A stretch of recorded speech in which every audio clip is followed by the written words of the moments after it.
ஜெய் ஸ்ரீ மாத்ரே நமக. ஜெய் குருதத், ஜெய் குரு பரசுராம். நமஸ்காரம். நான் கரூர்லேருந்து வல்சலா பணிக்கர், பிரசன்ன ஜோதிடர். இன்றைக்கி நம்ம 2025ஆம் ஆண்டுக்குண்டான புத்தாண்டு பலன்கள் சிம்ம ராசிக்கு எப்படி இருக்குன்னு பார்க்க போகிறோம். இப்போ நான் சொல்லக்கூடிய இந்த பலன்கள் வந்து பொதுவான பலன்கள் தான். 100% அக்யூரேட்டான பலன்கள் வேணும் அப்படின்னா உங்களுடைய இண்டிவிஜுவல் ஹாரோஸ்கோப்பில் கிரகங்களுடைய நிலை, அப்புறம் இப்போ என்ன தசாபுத்தி போகுது மற்றும் வந்து கோச்சாரங்களுடைய நிலை, இது எல்லாத்தையுமே கால்குலேட் பண்ணி தான் 100% அக்யூரேட்டான பலன்களை உங்களுக்கு கொடுக்க முடியும். இருந்தாலும் நான் சொல்லக்கூடிய இந்த பலன்கள் வந்து 95% கரெக்டாக தான் இருக்கும். இந்த 2025ஆம் ஆண்டு வந்து எப்போ பிறக்குது அப்படின்னா மார்கழி மாதம் 16ஆம் தேதி உத்திராட நட்சத்திரம் 1ஆம் பாதம் தனுசு ராசி பிரதமை தேதி புதன்கிழமையில் இந்த வருஷம் பிறக்குது. இந்த வருஷம் வந்து உங்களுடைய ராசி நிலை, அந்த ராசியை பொறுத்த வரைக்கும் கிரகங்களுடைய நிலை இந்த வருடம் பிறக்கும்போது எப்படி இருக்குது அப்படின்னா உங்களுடைய ராசிக்கு 5ஆம் இடத்துல வந்து சூரியன், உங்களுடைய ராசி அதிபதி 5ஆம் இடத்துல சூரியன் சந்திரன், அப்புறம் 4ஆம் இடத்துல புதன், 7ஆம் இடத்துல கந்தச்சனி அப்படிங்கிறது 7ஆம் இடத்துல சனியும் சுக்கிரனும் இருக்குது. அஷ்டமத்தில் வந்து ராகுவும், 2ஆம் இடத்துல கேதுவும், 12ஆம் இடத்துல செவ்வாயும், 10ஆம் இடத்துல குருவும். இதுதான் வந்து இந்த வருடம் பிறக்கும்போது உங்களுடைய ராசிக்கு தகுந்த மாதிரி கிரக நிலைங்க. இந்த 2025 நீங்கள் எடுக்கக்கூடிய ஒவ்வொரு முயற்சியுமே சக்ஸஸ் ஆகிறதுக்கு உங்களோட சேர்ந்து நானும் என்னுடைய அம்பால பிரார்த்தனை பண்ணிக்கிறேன். இந்த 2025 வந்து உங்களுக்கு ரொம்ப சூப்பராக இருக்கும் அப்படின்னு நான் சொல்ல மாட்டேன். ஏன்னா அஷ்டமதி சனி ஆரம்பிக்கக்கூடிய காலகட்டம். அது மட்டும் இல்லை, இந்த 2025 நிறைய கிரக நிலைகள், கிரகங்கள் வந்து மாறுது. ராகுகேது பயிற்சி இருக்குது, சனி பயிற்சி இருக்குது, குரு பயிற்சி இருக்குது. சனி வந்து 29 மார்ச் 2025 பயிற்சி ஆகிறாரு. அது வந்து உங்களுக்கு அஷ்டமதி சனியாக போகுது. அது போக ராகு கேது 14 மே மாதம் 2025ஆம் ஆண்டு ராகு கேது பயிற்சி ஆகுது. ராகு 7ஆம் இடத்துக்கும் கேது உங்கள் ராசிக்கும் வராரு. அது போக குரு வந்து 11ஆம் இடத்துக்கு வராரு 18ஆம் தேதி மே மாதம். இந்த குரு ஒன்று தான் வந்து உங்களுக்கு நல்ல பொசிஷனில் இருக்குது. மற்ற எந்த கிரகமுமே வந்து சாதகமான நிலையில் இல்லை, இதுதான் உண்மை. பட் ஆனால் வந்து கிரகங்கள் எப்போவுமே என்ன பண்ணும் அப்படின்னா நம்ம கையை இறுக்கமாக பிடிக்கும். ஆனால் நம்ம அதுலேருந்து வெளியில் எடுக்கிறோன்னு வச்சுக்கோங்களேன், கண்டிப்பாக நம்ம அதுக்குண்டான முயற்சியை போடும்போது கிரகமே அதை விட்டுட்டு நம்மளே ப்ளஸ் பண்ண ஆரம்பிச்சிடும். இது என்ன சொல்ல வரேன் அப்படின்னா அஷ்டமத்து சனி அப்படின்னு சொல்லி முடங்கி கிடக்காம எப்பவும் போல் உங்களுடைய வேலையை நீங்கள் பாருங்கள். உங்களுடைய ராசி அதிபதி யார் அப்படின்னா சூரியன். சூரியன் வந்து என்ன பண்ணுவார், காலையில் 6 மணிக்கு வருவார், அவருடைய வேலையை பர்ஃபெக்டாக செய்வார். அப்புறம் அவர் போய் அஸ்தமனம் ஆவார், அடுத்த நாள் மறுபடியும் வராரு. இதுதான் நீங்கள் ஃபாலோ பண்ணணும். உங்களோட ஒர்க்கை நீங்கள் செய்யுங்க. ஃபெயிலியர் ஆகிறது, சக்ஸஸ் ஆகிறது, இது எல்லாமே உங்களோட முயற்சி, தெய்வத்தோடைய அனுகிரகம். ஸோ இந்த விஷயங்களை ஃபாலோ பண்ணிட்டாலே எல்லாமே சக்ஸஸ் ஆகும். பிஸ்னஸில் அலட்சியம் கூடாது. அஷ்டமத்து சனி என்ன செய்யும், அதாவது சனி வந்து பயிற்சி ஆனதுக்கப்புறம் அஷ்டமத்துக்கு போனதுக்கப்புறம் அவருடைய பார்வை தொழில் ஸ்தானத்துக்கு போகுது. அப்போது தொழிலில் வந்து அலட்சியம் மட்டும், சோம்பேறித்தனம், இந்த மாதிரி விஷயங்களை வந்து அவாய்ட் பண்ணுங்கள். தொழில் ரீதியாக வந்து உங்களுக்கு வந்து சுமாராக தான் இருக்குது. தொழிலில் புதுசாக தொடங்குற மாதிரி இருந்தால் யோசிக்கணும். அதாவது உங்களுடைய ஜாதகத்தில் நல்ல தசா புத்தி, இப்போது 10ஆம் அதிபதி இதோடைய பொசிஷன்லாம் ரொம்ப சிறப்பாக இருக்குது அப்படின்னா நீங்கள் அதை ஸ்டார்ட் பண்ணலாம். அப்படி இல்லை அப்படின்னா புதுசாக தொழில் தொடங்குறவங்க கொஞ்சம் யோசனை பண்ணி தான் செய்யணும். அதே மாதிரி ஆல்ரெடி தொழில் பண்ணிகிட்ருக்கவங்க ரொம்ப ரொம்ப கவனமாக இருக்கணும். அஷ்டமத்து சனியில் வந்து நிறைய நெருக்கடிகள் கொடுக்கும், நிறையா வந்து தேக்க நிலை, மந்த நிலை, இது எல்லாமே கொடுக்கும். நீங்கள் ஆல்ரெடி பண்ணிகிட்ருப்பீங்க, பட் ஆனால் ஏதாவது ஒரு விஷயத்தினால ஸ்டாப் ஆகிறதுக்கு உண்டான வாய்ப்புகள்லாம் இருக்குது. ஆனால் கவனமாக இருக்கணும். அதுக்குண்டான பரிகாரங்களை பண்ணிக்கோங்க. மகாலட்சுமி வழிபாடு பண்ணுங்க. வியாழக்கிழமை குரு வழிபாடு பண்ணுங்க. இந்த மகாலட்சுமி வழிபாடும் குருவோடைய வழிபாடும் உங்களுக்கு வந்து தொழிலில் எந்தவித பிரச்சனையும் கொடுக்காம அப்படியே போகிறதுக்கு உண்டான வாய்ப்பை கொடுத்துரும். பொதுவாக வந்து நான் என்னுடைய அட்வைஸ் ஒரு அஸ்ட்ராலஜராக என்ன சொல்லுவேன் அப்படின்னா இந்த 2025 வந்து நீங்கள் ரொம்ப ஸ்ட்ராங்காக இருக்கணும் மைண்டை பொறுத்த வரைக்கும். ஏன் அப்படின்னா அஷ்டமத்து சனி ஒரு பக்கம், இந்த ராகு கேது வந்து உங்களை வந்து ரொம்ப கஷ்டப்படுத்தும். கேது வந்து பயிற்சியாக போகிறாரு எப்போ அப்படின்னா மே மாதத்துக்கு அப்புறம் நீங்கள் ரொம்ப கவனமாக இருக்கணும். ஏன் அப்படின்னா பொதுவாகவே வந்து பார்த்திங்கன்னா மனசு வந்து ஸ்ட்ராங்காக இருந்துச்சுன்னா எவ்வளோ பெரிய பிரச்சனையாக இருந்தாலும் சமாளிச்சிடலாம். இந்த மைண்டவே வந்து டிப்ரெஷனுக்கு உள்ளாக்கக்கூடிய கிரகத்தில் ஃபஸ்ட்டு வந்து கேது. அப்போது இந்த கேது வந்து உங்கள் ராசிக்கு வரும்போது என்ன பண்ணும் அப்படின்னா, தேவையில்லாத சிந்தனைகள், மன பயம், பதற்றம், ஒரு நிலைப்பாடு இல்லாத மனநிலை, குழப்பமான மனநிலை, டிப்ரெஷனுக்கு கொண்டு போகிறது, இந்த மாதிரி விஷயங்களில் நல்லா செய்வார். அதனால் கேதுவை வந்து நீங்கள் டீஆக்டிவேட் பண்ணணும் அப்படின்னா விநாயகர் வழிபாடு. ஒவ்வொரு வாரமும் ஞாயிற்றுக்கிழமை என்ன செய்யணும் அப்படின்னா, யமகண்ட நேரம் இருக்குல்ல, அந்த நேரத்தில் விநாயகரை வழிபாடு பண்ணுங்கள். விநாயகர் அகவல் படிங்க. அதே மாதிரி தேங்காய் எண்ணெயில் தீபம் போடுங்க விநாயகருக்கு. விநாயகரை பிடிச்சிக்கோங்க. ஒரு வருஷத்துக்கு வந்து அவருடைய காலை கெட்டியாக பிடிச்சி, இந்த கேதுக்கிட்டேருந்து எப்படியாவது என்னை காப்பாற்று அப்படின்னு சொல்லி விடுங்க.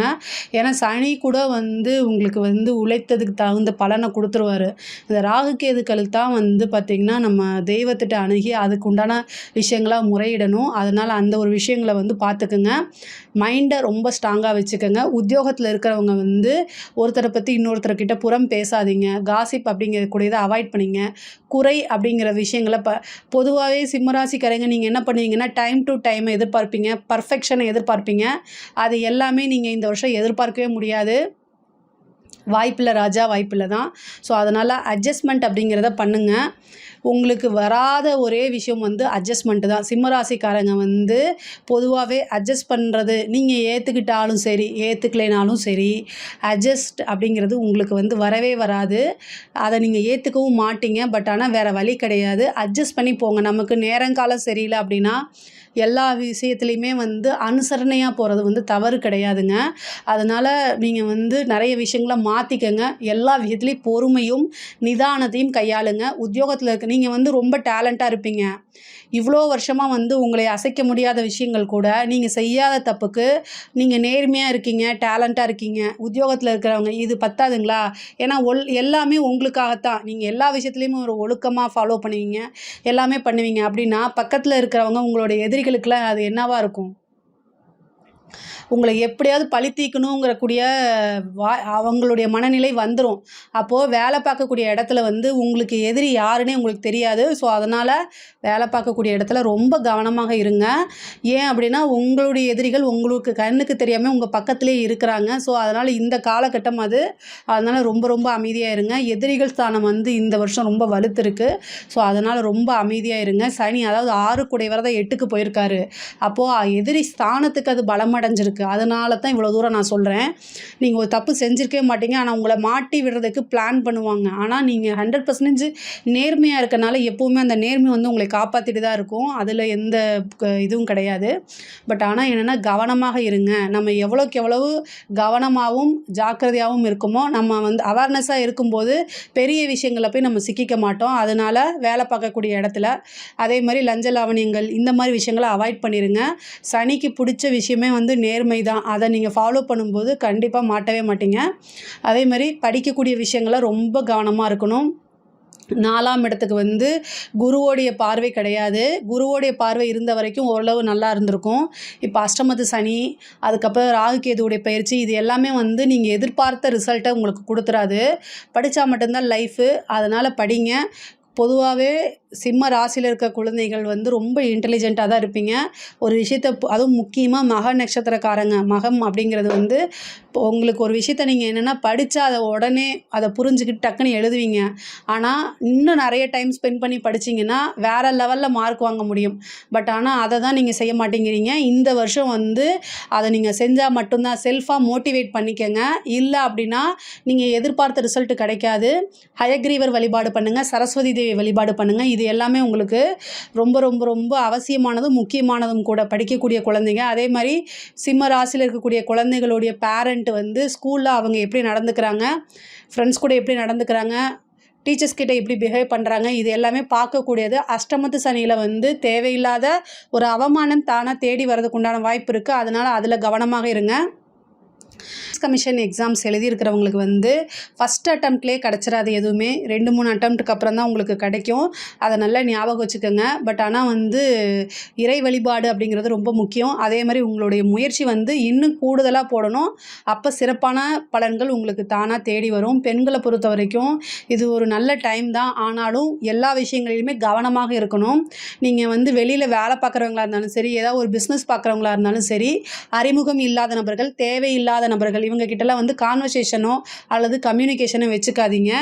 அதே மாதிரி சோஷியல் மீடியாவில் எந்த ப்ரைவேட் மெசேஜும் பண்ணாதீங்க. முக்கியமாக வந்து உங்களை ஆசைகளை தூண்டி விடுறதுக்கு வந்து நிறைய பேர் ட்ரை பண்ணுவாங்க. நம்மளுக்கு காலம் கெட்டு கிடக்கும்போது நம்மளே தானாகவே போய் பார்க்குறதுக்கு வாய்ப்பு இருக்குது. அஷ்டமஸ்தானம் அப்படிங்கிறது அவமான ஸ்தானம். பெண்களை பொறுத்த வரைக்கும் இந்த 2.5 வருஷம் நீங்கள் வந்து எந்த வித சங்கடங்களும் இல்லாமல் தப்பிச்சிட்டிங்கன்னா சூப்பர். ஏன்னா அஷ்டமத்து சனி ஏதாவது ஒரு அவமானத்தை கொடுக்கும். ஆனால் நம்ம 100% கரெக்டாக இருந்துட்டோம் அப்படின்னா பெரிய பிரச்சனைகளாக நம்மளை சிக்காது. ஆனால் ஏதாவது நம்ம வந்து தடம் மாறணும் அப்படின்னா இந்த அவமானம்ங்கிறது வாழ்க்கை முழுக்கும் இருக்கும். அதனால் ரொம்ப ரொம்ப ரொம்ப கவனமாக இருக்கணும். உத்தியோக ரீதியாவோ அல்லது தொழில் ரீதியாவோ வெளியூர் வெளிமாநிலங்கள் பிரயாணம் பண்ணும்போது நீங்கள் எங்கே போகிறீங்க எங்கே வரீங்க அப்படிங்கக்கூடிய கம்யூனிகேஷன்ஸை கரெக்டாக உங்கள் பேரண்ட்டுக்கிட்டேயோ அல்லது கணவன்கிட்டயோ திருமணமானவங்களாக இருந்தால் கணவர்கிட்டயோ வந்து நீங்கள் சொல்லணும். உங்கள் வீட்டில் இருக்கக்கூடியவங்களுக்கு உங்களுடைய இன்ஃபர்மேஷனை பற்றி அப்டேட் பண்ணுங்கள். ஏன்னா அஷ்டமத்தில் இருக்கக்கூடியது வந்து திடீர்னு ஏதாவது ஒரு அசம்பாவிதங்களை ஏற்படுத்தக்கூடும். நமக்கு காலம் கெட்டு கிடக்குது அப்படின்னு வீட்டில் முடங்கிட்டு இருக்க முடியாது. அதுக்காகத்தான் இவ்வளோ தூரம் நான் சொல்கிறேன். நீங்கள் செய்யக்கூடியதை எப்பவும் போல் சிறப்பாக செய்யுங்க. ஆனால் அதுக்குண்டான பலன்கள் உறுதியாக உண்டு. பட் ஆனால் என்னென்னா மற்ற காலங்களை விட இப்போ கூடுதலான கவனம் தேவை. அவ்வளோதான். இன்ஃபர்மேஷன் இவ்வளோ நாளாக சொல்லாமல் இருந்தால் கூட இனிமேல் சொல்லிட்டு போங்க அப்படிங்கிறது தான். அதே மாதிரி கணவன் மனைவியிடையே பிரச்சனைகள் வரதுக்கு உண்டான வாய்ப்பு இருக்குது. மனக்குழப்பங்கள் இருக்குது. தேவையில்லாத ஆர்கியூமெண்ட்டு, ஒருவர் அனுசரிக்காமல் போகிறது, இந்த மாதிரி விஷயங்கள் நிறைய நடக்கும். குடும்பத்துக்குள்ளே ஆதரவுகள்லாம் கிடைக்காம போகும். பட் ஆனால் வந்து என்னென்னா எல்லா விஷயத்துக்குமே வந்து உடனே முடிவெடுக்காமல் தள்ளி போடுங்க. காலங்கெட்டு கிடக்கு, அதனால் தள்ளி போடுங்க. அனுசரித்து போங்க. அனுசரணை அப்படிங்கிறது ரொம்ப ரொம்ப முக்கியம். லைஃப்பில் வந்து ஹஸ்பண்ட் அண்ட் ஒய்ஃபுக்கு வந்து அட்ஜஸ்ட்மெண்ட் அப்படிங்கிறத மிகப்பெரிய பரிகாரம். அந்த அட்ஜஸ்ட்மெண்ட்டை நீங்கள் உள்ளுக்குள்ளே கொண்டு வந்துட்டிங்கன்னா எந்த கோயிலுக்குமே போக தேவையில்லை. உங்களோட மேரேஜ் லைஃப் ரொம்ப ஸ்மூத்தாகவும் சக்ஸஸ்ஃபுல்லாகவுமே போயிடும். வரைக்கும் திருமணம் அப்படின்னா குரு பெயர்ச்சிக்கு அப்புறம் நீங்கள் பண்ணுங்கள். அஷ்டமத்து சனி அப்படின்னு நினச்சிட்டு நீங்கள் பயப்பட வேண்டாம். அதாவது சனி வந்து நமக்கு 7.5 சனியும் அஷ்டமத்து சனியும் ஒரு விஷயம் கொடுக்குது அப்படின்னா நம்ம லைஃப் லாங்காக அது வந்து இருக்கும். நான் வந்து அதாவது சனியோடைய இது அப்படி. அதாவது சனி ஒரு விஷயத்த கொடுக்குது அப்படின்னா அது வந்து ரொம்ப வருஷத்துக்கு நம்மளுடைய அது கர்மா தானே, கர்மா காரகன் தானே. அப்போ பூர்வ ஜென்மத்தில் நம்மளுடைய கர்மாவாக தான் நம்மளுடைய வந்து கலத்திரம் வந்து இருக்கும் அப்படிங்கிறது காலபுருஷ தத்துவத்தோடைய அடிப்படைங்க. ஸோ இந்த அஷ்டமத்து சனி அதெல்லாம் நமக்கு கல்யாணம் வேண்டான்னு மட்டும் தயவுசெய்து நினச்சிடாதீங்க. குருவோடைய பார்வை வந்து மே மாதத்துக்கு அப்புறம் உங்களுக்கு கலத்திர ஸ்தானத்துக்கு பரிபூரணமாக இருக்குது. அதனால் நீங்கள் கலத்திரம் அப்படிங்கிற திருமணம்ங்கிறது தாராளமாக பண்ணலாம். ஆனால் மே மாதத்துக்கு முன்னாடி பண்ண வேண்டாம். இந்த சனி அஷ்டமத்து சனி வந்துருச்சு அதனால் வேண்டாம் அப்படிலாம் அவாய்ட் பண்ணாதீங்க. திருமணம் அப்படின்னு ஏன்னா ஏற்கனவே வந்து சிம்மராசியை பொறுத்த வரைக்கும் திருமணத்தில் வந்து நிறைய பிரச்சனைகள் இருக்குது. உங்களுக்கு ரீதியாக அதாவது கரெக்டான மேட்சிங்காக வந்து கிடைக்கிறது வந்து பொதுவாகவே சிரமம்.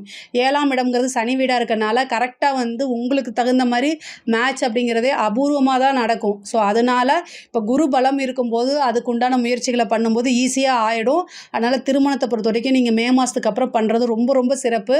புத்திர பாக்கியம் உறுதியாக உண்டு. ரொம்ப நாளாக ட்ரை பண்ணிகிட்டு இருக்கீங்க அப்படின்னா இந்த டெஸ்ட் டியூப் பேபிக்கெல்லாம் அதாவது இந்த ராகு கேதுக்கள் வந்து எதுக்கு வந்து சப்போர்ட் பண்ணுதோ இல்லையோ ஆனால் அந்த செயற்கையான முறைகளுக்கெல்லாம் சப்போர்ட் பண்ணிடும். என்னென்னா இந்த கேது வந்து உங்களோட ராசிக்கு வராரு. இந்த மே மாதத்துக்கு அப்புறம் ரொம்ப வருஷமாக எனக்கு மேரேஜ் ஆகிடுச்சு, ரொம்ப வருஷமாக வந்து குழந்தை இல்லை, டெஸ்ட் எடுத்தால் எனக்கு எல்லாமே அக்யூரேட்டாக இருக்குது, பட் ஆனாலும் இல்லை, நான் டெஸ்ட் பேபிக்கு போனாலும் அது எனக்கு ஃபெயிலியர் ஆகுது அப்படின்னா ராகு கேது பயிற்சிக்கு அப்புறம் ட்ரை பண்ணுங்கள். கண்டிப்பாக கிடைக்கும். குலதெய்வ வழிபாடு ஒரு தடவை பண்ணுங்கள். அப்புறம் இந்த ஆஃப்டர் மேக்கு அப்புறம் நீங்கள் டெஸ்ட் பேபிக்கெலாம் அல்லது வந்து இது செயற்கை கருத்தரிப்பு முறை இந்த மாதிரி IVF இதெல்லாம் ட்ரை பண்ணுங்கள். உறுதியாக 100% உங்களுக்கு சக்ஸஸ் ஆகும். இவ்வளோ நாளாக ஃபெயிலியர் ஆயிருந்தால் கூட இந்த டைம் வந்து ட்ரை பண்ணுங்கள். அஷ்டமத்து சனினா எல்லாமே பிளாக் பண்ணாது. அந்த அஷ்டமத்தோடைய வேலையை மட்டும்தான் செய்யும். ஆனால் சனியை விட வலுவான கிரகம் ராகு கேது, அதுக்கப்புறம் குரு எல்லாமே இருக்குது. எல்லாத்துலேயும் கவனமாக செயல்படணும். அவ்வளோதான். உத்தியோகத்தில் இருந்தாலும் சரி, தொழில் ரீதியாக இருந்தாலும் சரி, எல்லாத்துலேயுமே கவனமாக இருக்கணும். மேரேஜை பொறுத்த வரைக்கும் நீங்கள் வந்து ஒரு கலந்து ஆலோசிக்கணும். பொதுவாகவே இந்த கலத்திர ஸ்தான அதிபதி வந்து பார்த்திங்கன்னா உங்களுக்கு 7ஆம் அதிபதி வந்து இவ்வளோ நாளாக வந்து கண்டகச்சனியாக இருந்தார், இப்போ அஷ்டமத்துக்கு போகிறாரு. ஏன் அப்படின்னா நீங்கள் மேரேஜ் ஃபிக்ஸ் ஆகும்போது உங்களோட லைஃப் பார்ட்னராக வரவங்க கிட்ட நீங்கள் மனசு விட்டு பேசி உங்களுக்கு இதில் இன்ட்ரெஸ்ட் இருக்கான்னு ஒரு வார்த்தை கேட்டுட்டு அதுக்கப்புறம் பண்ணுங்கள். அஷ்டமார்த்தம் அப்படிங்கிறது வந்து அஷ்டமம் 8ஆம் இடம்ங்கிறது அவமானமோ அல்லது தீரா சங்கடங்களையோ கொடுக்கறதுக்கு வாய்ப்புகள் இருக்குது. அதனால நீங்கள் திருமணத்தை சம்மந்தப்பட்ட விஷயங்கள் நடக்கும்போது உங்கள் பார்ட்னர்கிட்டையும் ஒரு வார்த்தை கேட்டுட்டு அதுக்கப்புறம் நீங்கள் பண்ணுங்கள். ஏன்னா உங்களுக்கு டைரெக்டாக நீங்கள் பேசிக்கிறது ரொம்ப நல்லது. அதாவது நிறைய பேருக்கு வந்து இந்த 5ஆம் அதிபதியே வந்து கலத்திர ஸ்தானத்தை திருமண ஸ்தானத்தை பார்க்குறாரு. அதுவும் குருவாக பார்க்குறனால சில பேருக்கு வந்து இந்த லவ் மேரேஜ் அப்படிங்கிறது சக்ஸஸ் ஆகும். உங்களுடைய வீட்டில் வந்து நீங்கள் லவ் பண்ணிகிட்ருக்கீங்க அப்படின்னா கரெக்டான பர்ஃபெக்டான டைம் வந்து இந்த 2025 வருஷம்தான் உங்களுக்கு சக்ஸஸை கொடுக்கும். அதனால் இன்னும் 2 வருஷம் கழித்து நம்ம சொல்லலாம் அப்படிலாம் நீங்கள் நினைக்காதீங்க. அப்போ வந்து பிளானட் பொசிஷன் மாறி போகும். அதனால் இந்த டைம் நீங்கள் சொல்லுங்கள். 5ஆம் அதிபதி 11ல் இருக்கார். அப்புறம் வந்து உங்களுக்கு 7ஆம் அதிபதி அஷ்டமத்துக்கு போயிடுறாரு. ஃபஸ்ட்டு ஒரு சண்டை சச்சரவுகள் பர்மிஷன் கிடைக்காம இருக்கும். ஆனால் குரு பார்வை பரிபூரணமாக இருக்கனால உங்களுக்கு வந்து சக்ஸஸாக கொடுத்துரும். சில பேருக்குலாம் லவ் மேரேஜ் வந்து ஈஸியாக நடந்துடும். திடீர் திருமணம்லாம் வந்து இந்த வருஷம் உங்களுக்கு எதிர்பார்க்கலாம். மேரேஜை பொறுத்த வரைக்கும் எது நல்லா இருக்கோ இல்லையோ மேரேஜ் ஸ்தானத்தை பொறுத்த வரைக்கும் ரொம்ப சூப்பராக இருக்குது. பார்ட்னர்ஷிப் ஸ்தானமும் ரொம்ப நல்லா இருக்குது. லாபஸ்தானத்தில் குரு இருக்கனால எக்கனாமிக்கல் ரீதியாக நிறைய வளர்ச்சிகள் கிடைக்கும். நல்ல லாபம் எதை தொட்டாலும் பணம் வரக்கூடிய அமைப்புகள்லாம் உங்களுக்கு இந்த வருஷம். பணத்தை பொறுத்த வரைக்கும் பெரிய சிக்கல்கள் எல்லாம் நீங்கள் மாட்ட மாட்டீங்க. ஆனாலும் ரொம்ப கவனமாக இருக்கணும். அரசியல்வாதிகளுக்கு சூப்பரான வருஷம். அதாவது இப்போ ராகு கேது வந்து உங்களுக்கு பாசிட்டிவ் தான். பொதுவாகவே ராகு கேதுக்கள் வந்து அரசியலுக்கு சப்போர்ட் பண்ணக்கூடிய கிரகம். அதே மாதிரி சிம்ம ராசியில் இருக்கக்கூடிய அரசியல்வாதிகள் எல்லாருமே வந்து ரொம்ப, அதாவது நீங்கள் ஒவ்வொரு ஞாயிற்றுக்கிழமையும் சிவனுக்கு வந்து வில்வம் வச்சு வழிபாடு பண்ணுங்கள். வேறு லெவலில் உங்களுடைய வளர்ச்சி இருக்கும். பெரிய லெவலில் வளர்ச்சி இருக்கும். நீங்கள் எதிர்பார்த்துக்கவே மாட்டீங்க. பெரிய லெவலில் சக்ஸஸ் ஆகும். மக்களுடைய சப்போர்ட்டு பெரிய லெவலில் இருக்கும். மீடியாவோட சப்போர்ட் உங்களுக்கு கிடைக்கும். நீங்கள் பண்ண கெட்டது கூட இந்த வாட்டி எதை தேடி தேடி பார்க்க மாதிரி அமைப்பு இருக்கும். அஷ்டமத்து சனின்னு மட்டும் நீங்கள் நினைக்காதீங்க. ஆனால் அரசியல்வாதிகளுக்கு இது ஒரு சூப்பரானது. அரசாங்கத்தில் இருக்கவங்க ரொம்ப கவனமாக இருக்கணும். தேடி சிக்கல்கள் அல்லது செய்யாத தப்புக்கு பனிஷ்மெண்ட்டு, இடம் மாற்றங்கள், அந்த இடம் உங்களுக்கு பிடிக்காது, இந்த மாதிரி விஷயங்கள்லாம் கொடுக்கும். அரசாங்கத்துறையில் இருக்கக்கூடிய வேலை பார்க்குறவங்க ரொம்ப ஜாக்கிரதையாக இருக்கணும். பெண்களை பொறுத்த வரைக்கும் ரொம்ப கவனமாக இருக்கணுங்கிறத நான் ஆல்ரெடி சொல்லியாச்சு. கலைத்துறை சம்மந்தப்பட்டவங்களுக்கு நெகட்டிவான பப்ளிசிட்டி கிடைக்கும். அதனால் ரொம்ப ஜாக்கிரதையாக இருங்க. ஒரு வாய்ப்பு வருது அப்படின்னா அதை உடனே அக்செப்ட் பண்ணாமல் இது நம்மளை ஏதாவது யூஸ் பண்ணுறாங்களா இல்லை வேறு ஏதாவது நம்ம பண்ணணுமா, இந்த மாதிரி விஷயங்கள்லாம் யோசிங்க. பட் ஆனால் வந்து ஒரு வாய்ப்பு வருது அப்படின்னா அதை உடனே அக்செப்ட் பண்ணாமல் ஒரு தடவைக்கு 2 தடவை யோசிச்சுட்டு அவங்க எங்கே கூப்பிட்றாங்க, எங்கே போகணும், நம்ம என்ன பண்ணணும், இந்த மாதிரி விஷயங்களை அலசி ஆராய்ந்து அதுக்கப்புறம் அதை ஒத்துக்கங்க. இன்றைக்கி ஒரு வாய்ப்பு போச்சுன்னா திரும்ப நாளைக்கு வரும். பட் ஆனால் வந்து அவமானம்ங்கிறது ரொம்ப நாளாக லைஃப்பில் இருக்கும். அதை துடைக்க முடியாது. ஸோ அதனால் கவனமாக இருங்க. கலைத்துறை சம்மந்தப்பட்டவங்களுக்கு வந்து ரொம்ப ரொம்ப கவனம் தேவை. ஆனால் குருவோடைய அனுகிரகம் உங்களுக்கு இருக்குது. ஸோ அதனால் வந்து நெகட்டிவ் பப்ளிசிட்டி ஆகாமல் பார்த்துக்கோங்க. உங்களுக்கு ஓரளவு வந்து நன்மைகளும் நடக்கும். கலைத்துறை சம்மந்தப்பட்டவங்களுக்கு நன்மைகளும் நடக்கும். சிம்ம ராசியை பொறுத்த வரைக்கும் ஒவ்வொரு விஷயத்தையுமே வந்து பார்த்து நீங்கள் செய்யணும். உங்களோட ஹெல்த் சம்மந்தப்பட்ட விஷயங்களை ரொம்ப கவனம் தேவைங்க. சாதாரண சின்ன பிரச்சனை அப்படின்னா அது வந்து சர்ஜரி வரைக்கும், ஒரு கண்டத்தை வரைக்கும் கொண்டு போய் விட்டுரும். 8ஆம் இடம்ங்கிறது ஆயில் ஸ்தானம். ஸோ 6 கூடியவர் 8ல் போகிறாரு. ஹெல்த் சம்மந்தப்பட்ட விஷயங்களில் ரொம்ப கவனம். பிபி, சுகரு, ஹார்ட் சம்மந்தப்பட்ட பிரச்சனைகள் இதெல்லாமே வரதுக்கு வாய்ப்புகள் இருக்குது. அதனால் ரொம்ப கவனமாக இருங்க. அது இல்லைன்னா பெரிய சர்ஜரியில் கொண்டு போய் முடிக்கிறோம். தேவையில்லாத பணம் இது. அதே மாதிரி உங்களுக்கு கோர்ட்டு கேஸ் பிரச்சனை இருந்துச்சுன்னா அதில் சக்ஸஸ் பண்ணுறதுக்கு உண்டான வாய்ப்பு. ரொம்ப நாளாக இந்த கேஸ் இழுத்துக்கிட்டே இருக்கே, முடிய மாட்டேங்குதே நினைக்கிறதுங்களா, இப்போ வந்து உங்களுக்கு அது முடிச்சு கொடுக்கறதுக்கு வாய்ப்பு இருக்குது. உயில் சொத்துக்கள் இருந்த பிரச்சனைகள்லாம் நீங்கி உங்களுக்கு உயில் சொத்துக்கள் தானாக தேடி வரும். பாகப்பிரிவினை நடக்கிறதுக்கு உண்டான வாய்ப்புகள் இருக்குது. குருவோடைய பார்வை 3ஆம் இடத்துக்கு இருக்குது. அதனால் பாகப்பிரிவினை உங்களுக்கு சேரக்கூடிய பூர்வீக சொத்துக்கள் இருந்து பாகப்பிரிவினை தானாக தேடி வரும். சிம்மராசியை பொறுத்த வரைக்கும் சொத்துக்கள் வாங்கிறது, விற்கிறது இது எல்லாமே அமோகமாக இருக்கும். வீடு கட்டுறதுக்கு உண்டான வாய்ப்புகள் இருக்குது. ஆனால் அதுக்கு உண்டான விஷயங்கள் வந்து லோன் போட்டு கட்டுற மாதிரி வரும். இந்த லோன் வந்து உங்கள் கைமீறி வாங்கிடாதீங்க. அஷ்டமத சனி காலங்களில் நீங்கள் எதை நினச்சிட்டு ஒரு கமிட்மெண்ட்டு கொடுத்துருப்பீங்களோ அந்த கமிட்மெண்ட்டை நீங்கள் வந்து ஃபுல்ஃபில் பண்ண முடியாமல் போகும். அதனால் ரொம்ப கவனம். அதனால் உங்களுக்கு மன உளைச்சல் வர்றதுக்கு உண்டான வாய்ப்புகள் இருக்குது. இதெல்லாமே நீங்கள் கவனத்தில் கொள்ளணும். அதே மாதிரி தந்தையாருடைய தேக ஆரோக்கியத்தில் கவனம் இருக்கணும்.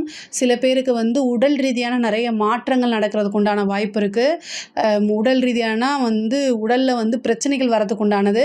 இந்த சந்திரன் கேதுங்கிறது மன ரீதியாகவும் பிரச்சனை கொடுத்துரும். ஸோ அதனால் மெடிடேஷன் அதிகமாக பண்ணுங்கள். ஒவ்வொரு பௌர்ணமி அன்னைக்கும் வந்து அதிகமான நேரம் இரவு நேரங்களில் வந்து அந்த முழு நிலவை பார்த்து தியானம் பண்ணும்போது மனசு வந்து ஒருநிலைப்படும். நம்ம எடுக்கக்கூடிய முடிவுகளை வந்து யோசிக்க வைக்கும். பொதுவாகவே சிம்மராசிக்காரங்க வந்து ரொம்ப பவரில் தான் இருக்கணும்னு நினைப்பாங்க. நான் சொல்கிறத தான் கேட்கணும்னு நினைப்பாங்க.